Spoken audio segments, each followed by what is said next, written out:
My name is Cheryl Johnson, and I'm the Executive Director of People for Community Recovery. And can you tell us about how your mother became involved in public housing activism? Well, my mother's had always been active in the community all my life. She was the type of lady that sponsored community block parties and took kids on trips and stuff way before y'all tell me I don't know about Adventureland. That was one of the biggest amusement park that we had today outside of Great America. So she was always a community activist, and she always volunteered as a resident in the community. My mother was instrumental in getting a community building built in the community. She was able to get things repaired in the community. So she felt that she needed to found her own organization to be more structured in dealing with some of the issues that she wanted to face. And what do you think was what motivated your mother to become so involved? That's because she cared. I mean, it's about the compassion, and my mother cared about people. Like a lot of people go around. I come from a very small family. My mother's family didn't exist after she was 12 years old. Her mother, her sisters and brother all passed before the age of 12 when she made 12. So we didn't ever have that extended family. But we had surrogated families, and you used to wonder how some people, you be trying to add up that, automatically, you got 4 grandparents. 2 on your mother's side, 2 on your father's side. But in community like this, you have a lot of grandparents and aunties, and I ain't never understood that because I didn't have that. Why somebody got 6 grandparents? And I know you only got 4, you know what I mean? But it's the extended relationship, long-term relationships that you build. See, I didn't understand that until I had my children. Now I got a lot of nieces and nephews from my best friends, and they call me auntie, from my best friend's children. And their children call me grandma. You know what I mean? So it's just, so now I understand that extended. So my mother always had other people that was in our lives that played that role as grandmother, grandfather, stuff like that. So my mother has always been very active around the board. And how are you able to continue your mother's legacy? Because she made me. It's the truth. She made me get involved with her organization. But most importantly, it's a book over here in the window that was one of her last interview. And she put the charge to me. She said that she knows and believes that I'm going to keep her organization going. So that's my commitment to her, is to keep her organization on. And are you doing anything different than what your mother focused on? No, I'm not doing anything different. I just wish I had her charisma. I come more analytical than my mother being compassionate. My mother could say the same speech 1,001 times and make everybody cry. I don't know how to do that yet. I'm learning. I'm learning how to have that compassion instead of being in your face and being confrontational as to either this is right or wrong. But I still dress it from a right or wrong. But I try to hit the human nature side of an individual or organization or a group, because at the end of the day, we all have to experience this. We all have a commonality that we want to breathe clean air. There's no question about that, right? None at all. We want to drink clean water. That's just a given fact. And nobody wants to live in a land that is contaminated, that have a negative impact on your health because of where you live. Nobody really wants to live in areas like that.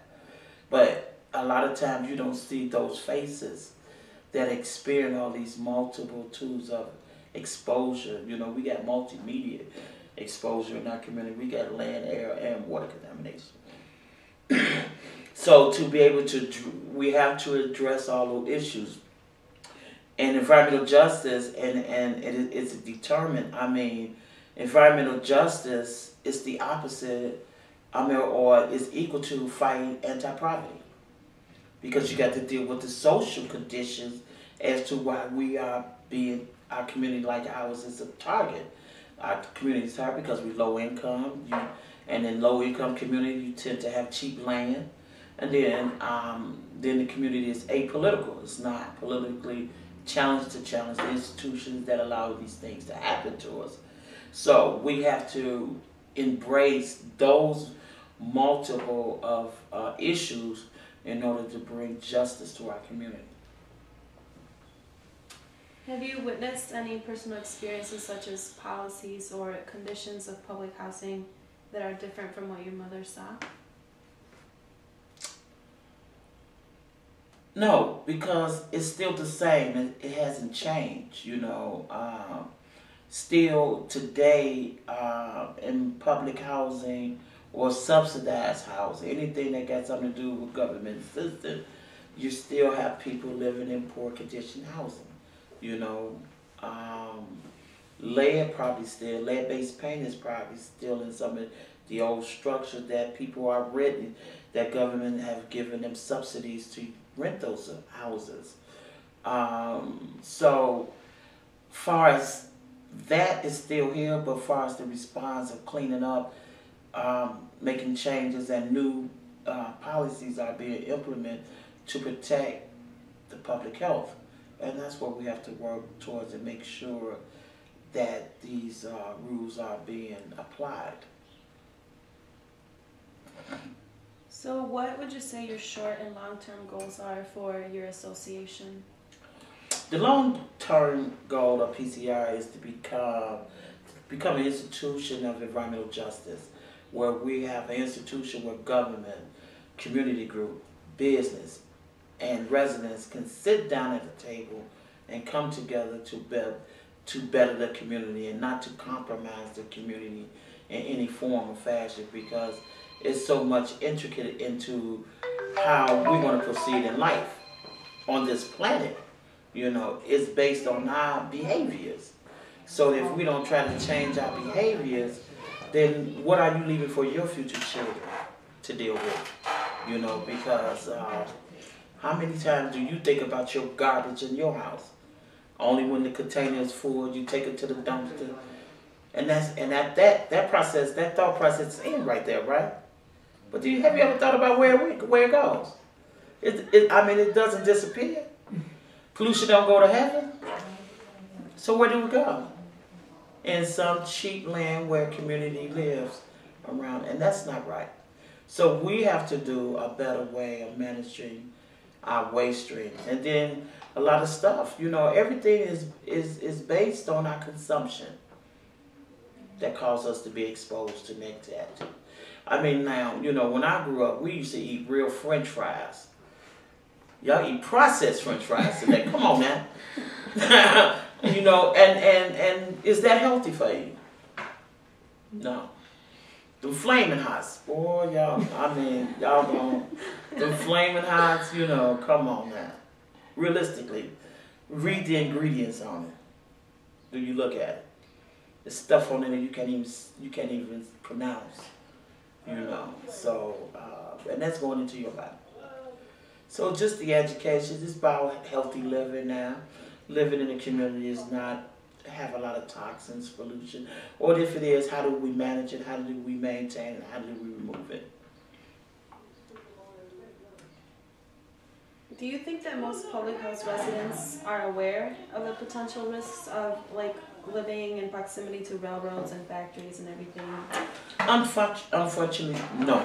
Unfortunately, I couldn't even get it out. Unfortunately, no. You know, and it's a challenge for our organization, because we're one of the oldest environmental justice organizations in the Midwest. 34-year history this year, and to talk about being an African American group dealing with environmental issues, that gives us a long history, but we still don't don't have the resources to reach out.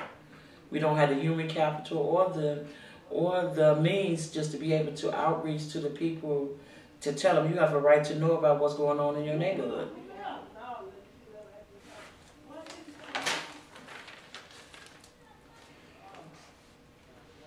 Do you personally know anyone who has been affected by environmental hazards in public housing? Of course. People who have asthma every day. Asthma is so common out here that people share their inhalers, you know, and nothing about that should be common. It should be signifying that something is wrong. We think cancer is normal. Oh, she got cancer. You know what I mean? That's the inner conversation. But let's say somebody got shot by a gun, somebody got shot. Then there's how this got shot, where they got shot, who shot them. You see it? You see all the information we want out of that. But we're not saying about why I got cancer, she got cancer, he got cancer, my baby got cancer. What causing us to have cancer? That type of discussions is just not happening. That should be happening in our communities. You know, abundance of something of cancer like that is signifying that something is going on. And see, what we don't realize is the difference between gun violence and an industry that pollute our community. An industry can kill a person before it's even born. Or when somebody become born, they can be ill and sick. Or you can cause somebody to be sick. So that's hitting people on the masses. But I don't care how many, I don't care about high-tech rifles and how many, what did I just learn about guns? Magazines. That's what holds the, because I was really confused about that. What a magazine have to do with guns, you know, until I hold, you know, that's how many bullets it can hold, a magazine. But it only can hold so many. You know, but if you compare the difference, and those folks is no worse than the next person who pulling the trigger, because these people are killing people before they even born, If you could or say, not allowing them to be born, because we have a lot of spontaneous abortion miscarriages out there. if you could say just one thing to someone who knows absolutely nothing about public housing conditions, what would you say to that person? The only thing I can say was get to know your community. And we as people, not just in public housing, get to know your neighbors. Get to have a relationship.